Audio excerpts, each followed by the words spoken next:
কাজটা কেন লাগে কি কথা কস? কামলার ঘরে কামলে হয়েছে, আমরা এদিনে ফকিনের লাগে।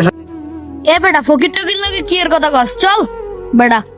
মানুষ এখন জামা কাপড় দেখা চরিত্রের উপর বিবেচনা করে। আমাদের ফকির দেখে আমাদের লাগে এরকম করাস তো না। বেটা ফকির তো ফকিরই। আরে তুই কি কইলি বলাই ফকির? তোর কথাই হইলো না। ওই এটা সমস্যা নাই, আমি আসতেছি মিটিংটা। আমি আর কল আইছে, স্যার কল আইছে, আমি একটু ঘরে কথা বলতেছি। হ্যাঁ বলেন। ওই টাকাটা আমি পাঠিয়ে দিতেছি, এই 10 কোটি টাকা ওর দিকে পাঠিয়ে দিও। ওকে স্যার, ঠিক আছে। কিরে তুই ফকির না? এটা কাম নয় না? মানুষ চেঞ্জ অল্প শিখতে লাগে হরিং ফকির নি কইসাত। আই বেটা আমরা দেওয়া লোক বলতে পারিনি। মামা ক্ষমা করে রেস্টোরে দিনটা ফকিনি জামা কাপড় দেখে কত কি বইলা লাইছি। এরকা বন্ধু হবি তো? আরে না থাক, সমস্যা নাই। নিজের তো নাকি গেছে না। ভাই বোন করে দে, হ্যাঁ?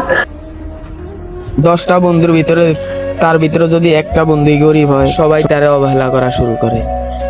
তাকে অবহেলা না করে তাকে ভাই বন্ধুর মর্যাদা দেওয়া শিখুন। আজকে আপনার টাকা আছে, কালকে নাও থাকতে পারে।